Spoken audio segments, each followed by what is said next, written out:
All right, take out your Bibles and open them up to the book of Luke, chapter 8. We're still working our way through chapter 8. There is so much that happens in chapter 8. We are reading verses 40 through 56 this morning. And if you're using one of our journals, it is on page 66. Page 66. And this is what it says. Now when Jesus returned, the crowd welcomed him, for they were all waiting for him. And there came a man named Jairus, who was a ruler of the synagogue, and falling at Jesus' feet, he implored him to come to his house. For he had an only daughter, about 12 years of age, and she was dying. As Jesus went, the people pressed around him. And there was a woman who had a discharge of blood for 12 years, and though she had spent all her living on physicians, she could not be healed by anyone. She came up behind him and touched the fringe of his garment, and immediately her discharge of blood ceased. And Jesus said, "Who was it that touched me?" When all denied it, Peter said, "Master, the crowds surround you and are pressing in on you." But Jesus said, "Someone touched me, for I perceived that power has gone out from me." And when the woman saw that she was not hidden, she came trembling and falling down before him, declared in the presence of all the people why she had touched him and how she had been immediately healed. And he said to her, "Daughter, your faith has made you well. Go in peace." While he was still speaking, someone from the ruler's house came and said, "Your daughter is dead. Do not trouble the teacher anymore."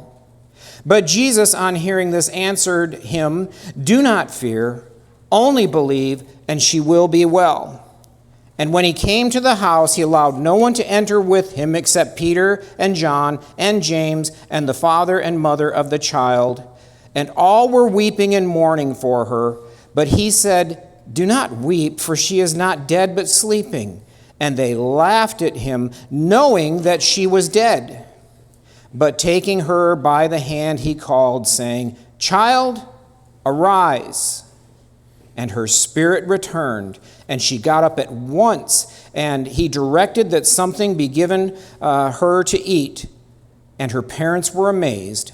But he charged them not to tell anyone what had happened.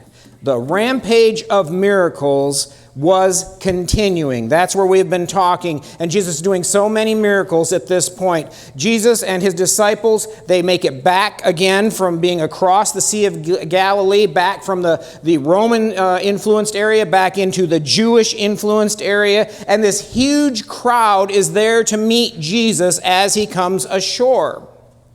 Now, there's a sad little note that verse 40 makes us mindful of here. Verse 40 says, "Now when Jesus returned, the crowd welcomed him, for they were all waiting for him." Last week, as we finished up on the other side of the lake, we saw Jesus healed the man who was possessed by demons, and the people of the region came to him, and it says they came to Jesus and found the man from whom the demons had gone, sitting at the feet of Jesus, clothed and in his right mind. They came and saw this demoniac who had been terrorizing them all this time, sitting there like any other person, learning from Jesus. And do you remember what their response was?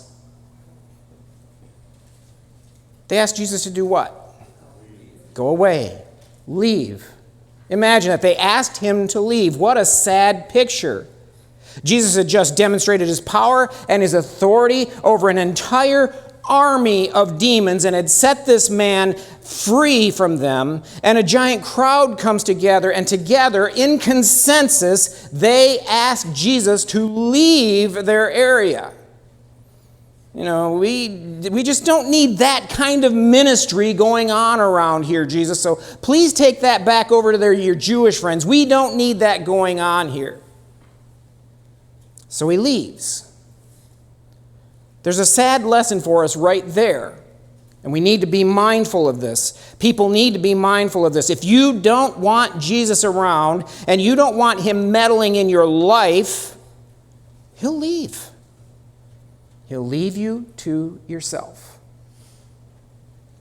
I knew of a church that had a powerful outreach to children, very much like what we just heard about. And this church was reaching out into the inner city, into all these areas. They were taking their buses into parts of the city where their buses were getting shot at, and they were bringing kids on into the church for Sunday school and for an Awana program, and they were reaching all these kids. And then they came to a point where their building got paid off.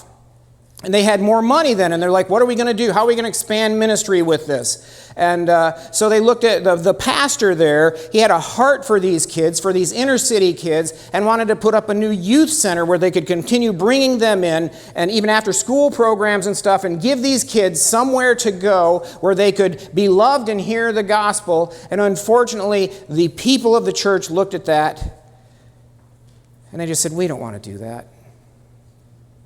Kids ruin things. Kids break things. We don't want that kind of ministry going on around here. And I can tell you, looking back, I remember it was just like you just saw kind of the Spirit of God just lift off what was going on at that church. The church is still there, but it is a remnant of what it used to be. God called their senior pastor away because if you tell God, I don't want to go any further with this, He'll let you, and you'll miss out. It's a sad truth. If you tell Jesus if you've had enough, He will move on and you will be on your own. And that is the last thing you need. Now, on one side of the lake, a giant crowd tells Jesus it's time to pack it up and move along. There's so much contrast in these stories here. And on the other side of the lake, this massive crowd is waiting for Jesus and welcoming Him, it tells us. My question is, which crowd do you want to be a part of? As we get into this story, it is important to notice the size of the crowd. Look at verse 42. It says, as Jesus went, the people pressed around Him. Where it says people pressed around Him, it literally means to press against someone so much that you're like choking the life out of him. They were that crowded. It was hard to move, hard to breathe. How many of you remember in the 70s, this is going to date a bunch of us, right? In the 70s, when the Who had a concert in Cincinnati, Ohio. Do you remember hearing that on the news? I remember it. I see some people looking around not wanting to incriminate themselves for their age. But they had this, it brought about the end of, what was it called? It was called festival-style seating. Because when they opened the doors to that concert hall, the people pushed in so hard that 11 people were crushed to death just to get into a concert. Some of you may not be old enough to remember that, but you might remember in 2008 on Black Friday when a Walmart was getting ready to open its doors, and the poor guy who was probably making minimum wage there opened those doors and the crowd crushed him to death to get all the sales. That is the kind of crowd that was pressing around Jesus, everybody wanting to get to Him, everybody wanting to touch Him, everybody wanting His help, and they were just crowding Him in that tightly. Now, that'll be important to note here in just a few minutes. I'm not just pointing that out for nothing. We're going to tell you why that is so important. But this is the kind of crowd that met Jesus when He came back ashore near Capernaum, his hometown. So where Jesus met a demon-possessed man on the Roman side of the lake, He is now met by a leader of the Jewish influence on this side of the lake. There's so much contrast going on there. He was probably met by someone everywhere he went. I'm sure everywhere he went, there was somebody standing there with their hand out needing his help. But there's so much contrast here. On this side, he's met by the demon-possessed man. Here he's met by a religious leader as he comes back across the lake. I think this guy must have been a good guy, even though Jesus had kind of his fill with a lot of the religious leaders. I think this was a good guy in here because I don't see mention of any of the conflict, like we talked about the scribes and the Pharisees who were always they were taking notes on Jesus and always trying to set Him up and trying to take Him down. This wasn't one of those guys. Not all of the religious leaders in Israel were bad people. This was a good one. He was a prominent man.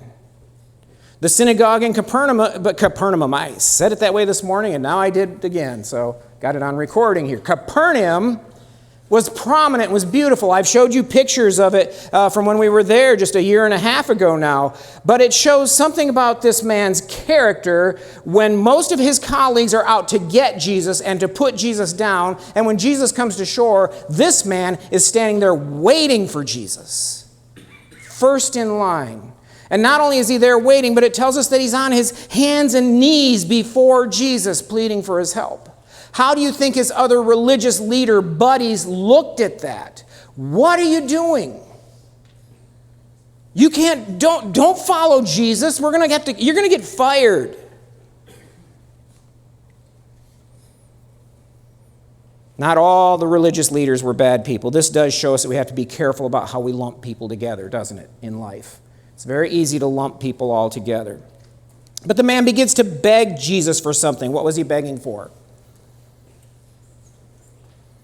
Boy, you guys are whispering today. That doesn't work. You got to kind of put it right out there for me. What was he begging Jesus for? His daughter's life. His daughter was sick. Of course, it's interesting that he mentions that his daughter was 12 years old. That's important because that means she hadn't hit those teenage years yet, okay? I've heard all kinds of horror stories. I was so blessed. I used to be at work, and I would hear, I still go to work, but I used to be in this area, and I would hear people, all the other dads saying, my daughter's killing me. She's doing this, her teenage daughter, and I'd hear all these horror stories. And I'm sorry, guys. My daughter's good, and we're close, and, I'm not dealing with all that stuff you are. And his daughter must have been the same way because she got sick, and he runs to Jesus through this crowd to get help for his sick daughter. So there he was first in line with this crushing crowd to beg Jesus to come to his house and heal his daughter. That is what he's up against, poor man. Look at verse 42. What did Jesus do?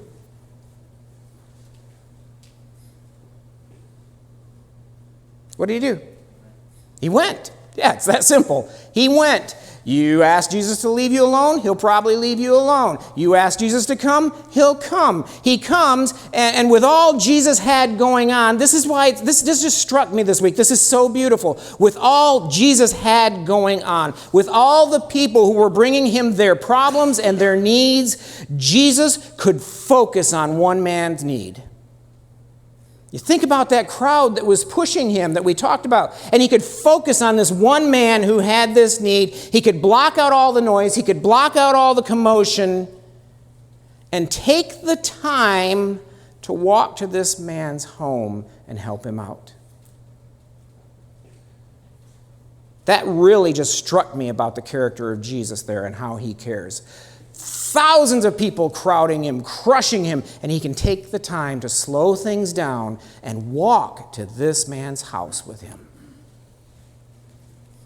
He could have just said, I'm sorry for your troubles, and give me a call the office, get with my secretary, leave a message, but if you haven't noticed, I'm a little bit busy here, I got a lot going on, and I can't just leave all these people and come to your house right now. He does just the opposite. He leaves all these people, and he goes to this man's house. Kind of like the 90 and 9 again, isn't it? Leaving the 99 sheep on the hill and going after the one who is lost. He stopped. He slowed everything down and gave this man his attention and walked with him. Now, while this whole portion of Luke is penned to demonstrate the incredible power and authority of Jesus, that's what we've been looking at this in this preparation for his final approach to the cross, it shows the incredible heart of Jesus too. It's not just about the masses, it's about the individual. It's amazing, this God we serve. He set everything aside to help a broken-hearted father. Think what that tells you about our prayers. What does it tell you about our prayers? Boy, you guys are quiet today. What does it tell you? He hears them. With all he's got going on, running a universe, at least one, he hears our prayers. He listens to our prayers. See, Jesus is never too busy to slow everything down and focus on you personally and your needs, even though they may seem minuscule in the broad spectrum of things. When we're looking at elections, and we're looking at wars, and we're looking at all these things going on in the world, and we're looking at crime and all these things, he is never too busy to slow things down and focus on you and give you his attention. He always has time for you. Well, as Jesus is going along with this man, they are walking to his home. Something else happens. Look at verses 33 and 34. It says, "And there was a woman who had a discharge of blood for 12 years. And though she had spent all her living on physicians, she could not be healed by anyone. She came up behind him and touched the fringe of his garment, and immediately her discharge of blood ceased." It's an amazing story. Mark gives us a little insight in Mark 5:28. Why don't you turn over there with me, and while we're there, keep your finger in those two passages. So we got to keep two fingers in there, but keep your fingers in those passages. It's going to be a little back and forth between Mark and Luke since they're telling us about the same thing. But look at Mark 5, verse 28. Look into the thoughts and the heart of this woman. Why did she do this? She says in Mark 5:28, "For she thought," see, she didn't even say it, she thought, "if I just touch his garments, I will get whole." I've seen everything this man Jesus is doing. I've seen all the people that have been healed and cured and all these things he's doing. And if I can just touch his garment, not even him, his clothes, I just have to get close enough to touch the hem of his garment, I will be made well. We see from Luke that she had spent all of her money trying to get over this program, well past her deductibles, well past the insurance maximums, and here she is now. She's got no money left. And in fact, we see in Mark, if you're still in Mark, look at verse 26. It describes it and says, "And had endured much at the hands of the many physicians, and had spent all she had and was not helped out, but rather had grown worse." We all hate medical spending, don't we? We all hate dealing with these bills and stuff, especially when you just keep getting worse and nothing's helping and no doctors have the answers. This was this woman, and it had gone on for 12 years. And you read about the medical treatments of those days, and it had to be awful. There's so much experimentation. They didn't have all the things we do today. Today, they could have given her a pill, and it would have taken care of it. They could have given her some medication. It would have taken care of it. But in that day and age, there was nothing like that. In fact, during that day and age, it also made her an outcast to society. If you read the law of Moses, you would know that because of this issue of blood, she was unclean. She'd been unclean for 12 years. She couldn't even go to the supermarket, let alone go to church or anything like that. Well, women weren't allowed to go to the synagogue, so she couldn't do that anyway. So she was an outcast.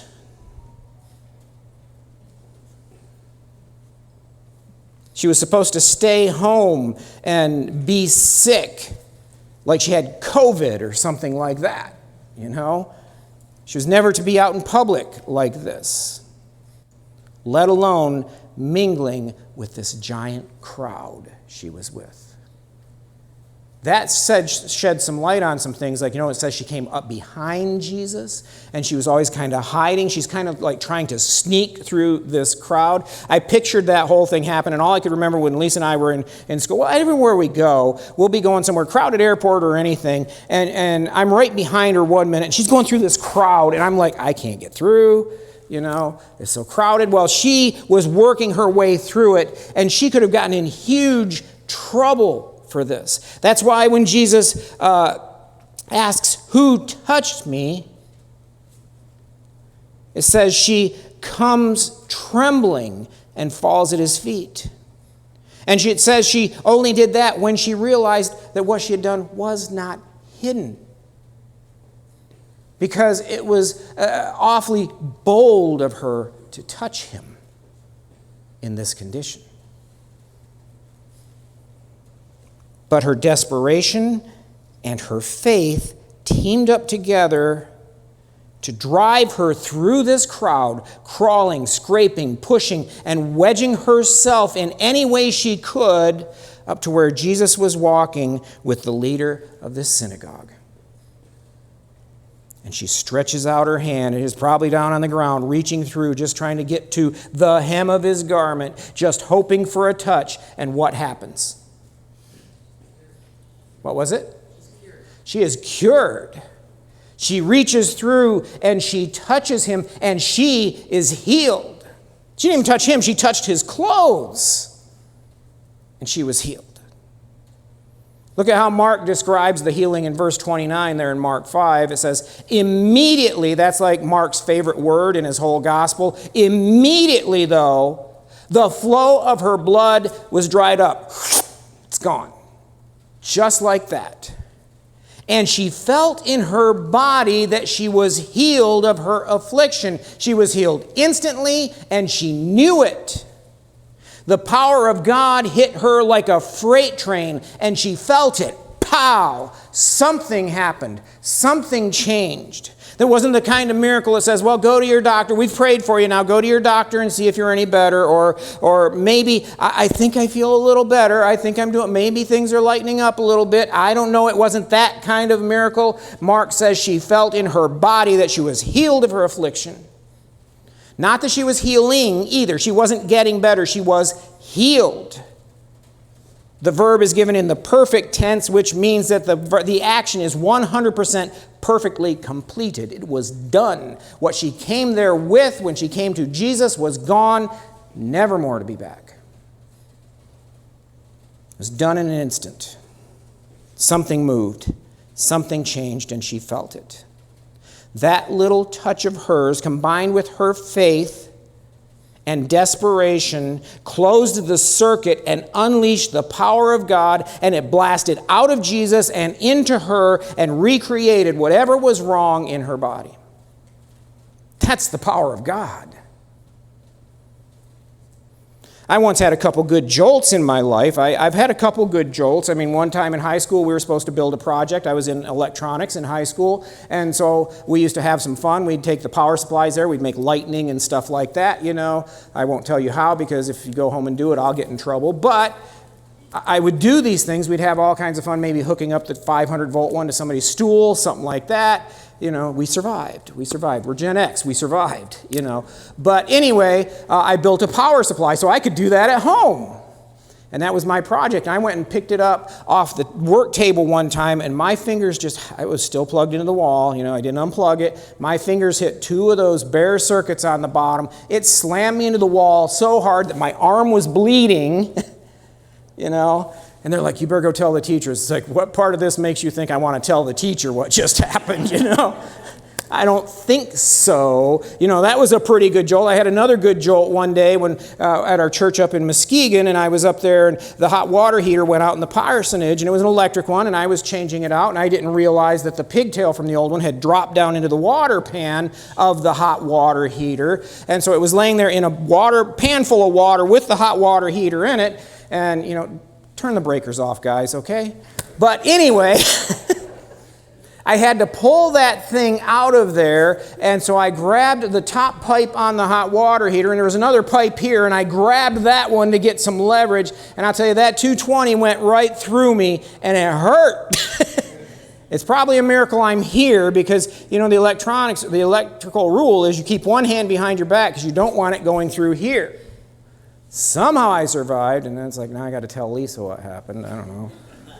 But, couple good jolts. I'm about to do some wiring at my in-laws' house, so if you're bored, you want to watch, you know. We'll see what happens. But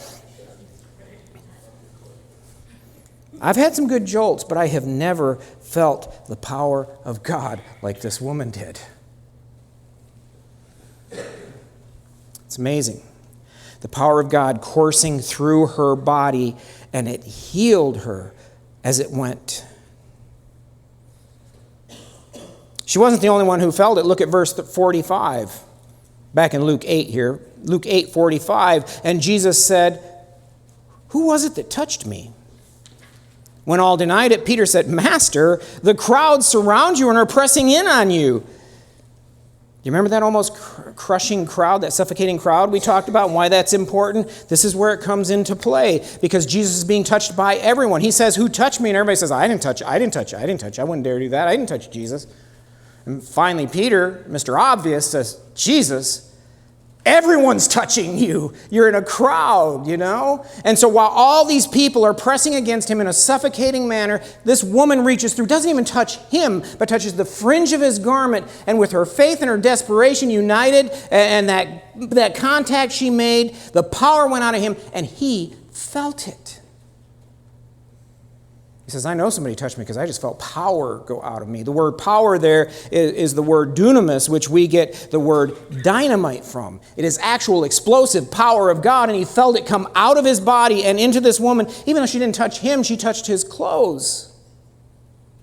It's this tangible thing. And out of this madding crowd, he felt the touch of one person in need of him. That's the amazing thing. He's crushed by people, and one person touches him in need, and he feels it. What was the difference about that one person's touch than everyone else? Her faith. Her faith. If I touch his garment, I will get well. Her faith totally contrasts the lack of faith of the 12 back in verse 25 when we were up there in chapter 8 in the storm when Jesus had to ask them, "Where is your faith?" When they thought the ship was going on. Remember, they even said, "Don't you care that we're about to drown, Jesus? Don't you care?" Where was your faith? This whole account here is about the demonstration of the power of God and how our faith in Jesus connects us to his power. It's not to say that faith is some power that you build up in yourself and you can you become God's man or woman of power for the hour by exercising your faith. That is not what we're talking about. That gets us into a works mentality, and a works mentality where you earn the grace of God. If you just think about that phrase for a while, you know it doesn't work. You can't earn grace, right? But the works mentality where you earn the grace of God, that doesn't work. It's not about that. It goes 100% against grace. Her desperation drove her to Jesus to get the help that she needed and for him to do for her what she couldn't do for herself. She was powerless in this situation, and she recognized it. That drove her to Jesus. Turn with me to 2 Corinthians chapter 12, verses 9 and 10. This is a very intimate account of Paul that he is writing about some experiences he had, and he's trying not to brag, so he says he talks about somebody else. But because of this is the passage where we see where it says that God gave him a thorn in the flesh, a messenger of Satan to buffet him. That kind of sounds like some stuff we talked about last week, doesn't it? He was plagued by these spirits going around here and stuff like that. He says, 3 times I sought God to take it away, and 3 times God said what? No. Because my grace is sufficient for you. Exactly. This is where he says that, verses 9 and 10. And he said to me, that's Jesus speaking to him, my grace is sufficient for you, for power is perfected in what? Weakness. Not in my abilities, but in my weakness. Most gladly, therefore, I will rather boast about my weaknesses, so that the power of Christ, exact same word in the Greek, that dynamite power of Christ may dwell in me. Therefore, I am well content with weaknesses, with insults, with distresses, with persecutions, with difficulties, for Christ's sake. For when I am weak, then I am what? Strong. He's not saying I'm God's man of power for the hour. He's saying I'm God's weakling of the hour, and I need Jesus, and he comes through. Even though he's doing it in the context of saying, Jesus, I need you to take this away, and Jesus says no. But it will keep me dependent on him for his power. Paul understood this. Faith is knowing where to turn to get help when you can't do it yourself. And probably the sooner you figure out you can't do it yourself, the better. Maybe hire an electrician. I don't know. When no one else can help you and you just reach out and you touch him, knowing that he cares for you. That's the key. Turn with me to Hebrews chapter 11, verse 6. Hebrews 11, verse 6. We're not quite sure who wrote Hebrews, but he is writing to an oppressed group of people. Hebrews 11:6 says this, and without faith it is impossible to please him, that's God. For he who comes to God must believe that he is, and that he is a rewarder of those who seek him.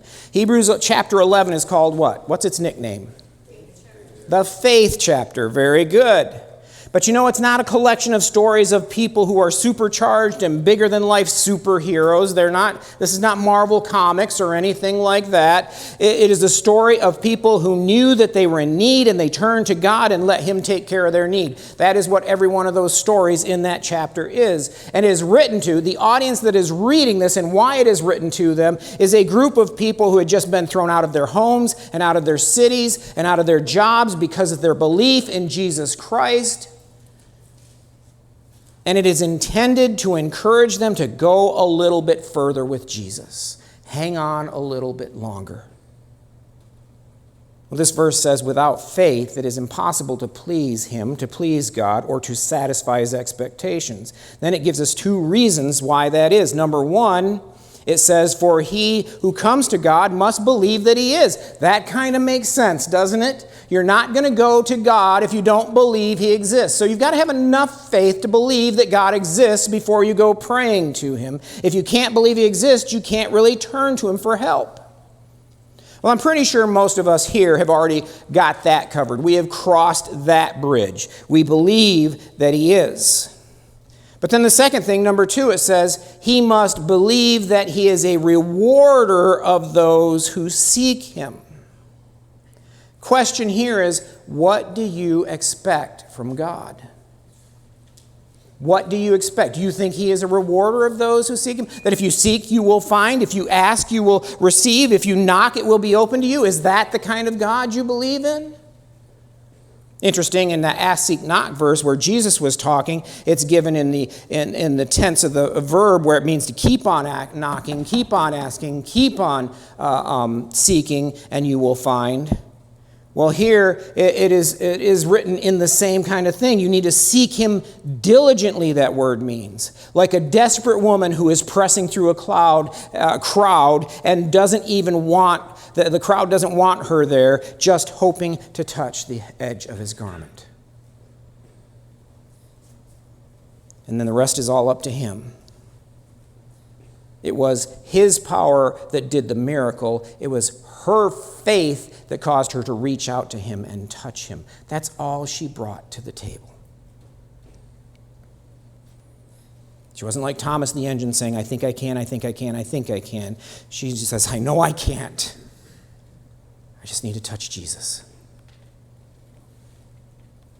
Of course, just as his power courses through her and heals her feeble body, something has to come along to challenge Jairus' faith. Remember, we kind of all forgot about Jairus there for a minute, but he's still in this story. And just as we see all this happening with this woman, and she is healed, and all this is going on at that very instant, something comes along to shake his faith. He has just witnessed this miracle of healing, and he is taking Jesus to his house to heal his daughter. And then look at verse 49. While he was still speaking, while Jesus was still talking, someone from the ruler's house came and said, your daughter is what? Dead. Don't trouble the master any further. It's over. It's done. We had hoped you could get him to come and pray over her and do whatever he was going to do. While Jesus was still speaking, while he was saying to this woman, daughter, your faith has made you well. Go in peace. Isn't that, he called her daughter. That is so tender. That is Jesus. It makes me think that maybe he was thinking of this woman with this issue of blood the way Jairus was thinking of his daughter. And he passes that same kind of compassion onto her. And then he says, go in peace, shalom. And right then this sucker punch comes in. Too late, Jairus. You didn't get him here soon enough. She's dead. It's over. Don't bother Jesus anymore. What they're really saying is, give up hope. Hope is lost. That's what they're saying. But what did Jesus say at this point? Look at it there. What did Jesus say? Look at verse 50.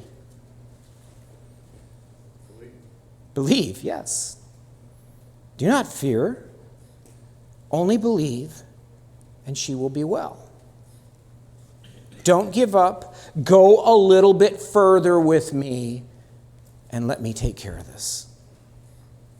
Jesus went to his home. There's an interesting thing in verse 52 there where the mourners are already there at his house. You know, when somebody died back there, they would actually hire people to come to the house, and they would weep and they would wail and they play sad instruments, they play dirges, and they would make all this noise so that you knew the person was loved. It's pretty bad if you have to hire people to come to your funeral, but that's what they did back then.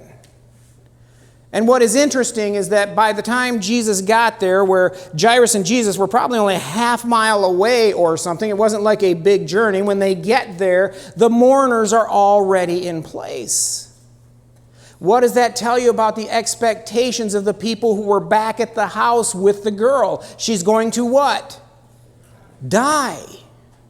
Jairus, her dad, is going over here to get Jesus so she can live, and everybody back here at camp is saying, she's going to die, just get the mourners, let's get them here, let's get it on, let's just get it over with.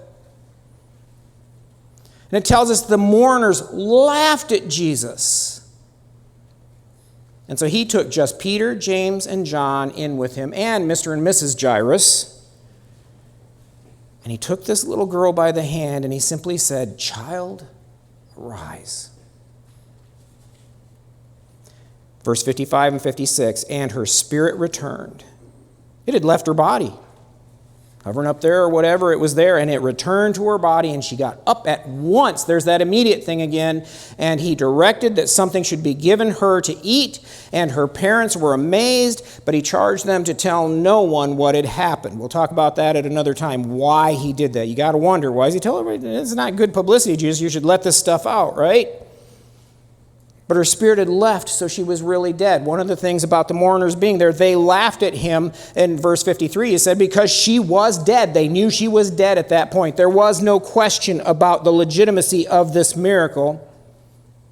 But he just told her, little girl, get up. And she did. Her spirit came back to her body. Then he had them feed her, showing that she was truly alive now, not just a ghost or something. You remember Jesus did that after he raised from the dead. And he came to the disciples and said, you got anything to eat? I like to ask people that too, but his was for a different reason. He's asking them that so that they could see he wasn't a ghost. And so he wanted them, get her something to eat. I'll show you, she's alive. She's your human daughter. She's back from the dead. Read all this and imagine how the disciples' heads must have been spinning at this time. It was one thing after another, the storm, the army of demons, the sickness, the death, all of this in like one day. This all happened in like one day. That's why I call it the rampage of miracles. Jesus is just pouring it on before we get to chapter 9, verse 51, and he sets his face to go to Jerusalem and no turning back. He is preparing them through these things. And these guys got to be looking and say, is there anything Jesus cannot do? Well, what would the answer be? No, there is not. Beyond all of that, beyond the unbelievable power, though, that he showed them his care and his compassion and his reason for doing everything he was doing. It was all out of love and compassion for us. They see him take the time to set aside the crowds and go to the house of a dad with a sick daughter. They see him cheer a woman who could have easily been kicked aside by this crowd. Call her daughter. When he stopped the storm, the disciples looked. You remember what they asked? What manner of man is this? That even the sea and the waves obey him. I believe at this point, having witnessed his divine power and authority over everything, over armies of demons and everything, even sickness and death, then they get to witness his compassion. And he showed these people, they must have wondered at that time, what manner of God is this? That's the follow-up question. What kind of God is this that can set everything aside and care for these people? He cares so much. He knows the numbers of hairs on our heads.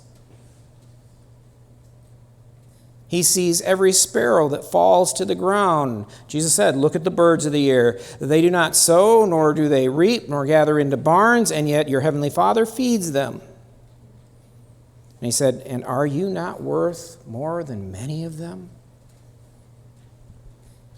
Turn with me to Psalm 17. We're almost done here. To the book of Psalms, chapter 17, the 17th Psalm, just verses 6 through 8.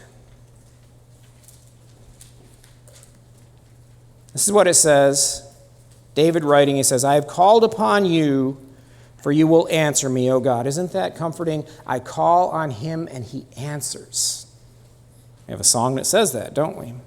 Incline your ear to me. Hear my speech. Wondrously show your loving kindness. That's mercy. That's that thing in your heart that tugs you toward people. O Savior of those who take refuge at your right hand, from those who rise up against them, keep me as the apple of your eye. Hide me in the shadow of your wings. That's our God. You are the apple of his eye. And he's always there to cover you with his wings. This is our God, and you are the apple of his eye. These are great stories of faith. Their dire need drove their faith. Their faith drove them to Jesus, and Jesus took care of it. These are great stories of love. His love drove him to their need. His love drove him to the cross, which is where he's headed very soon. And that is why he is just about to set his face to Jerusalem. My friends, this is your God, Jesus. Powerful enough to move the universe. Tender enough to call this woman daughter. And always there to stop and listen when you need him. This is our God.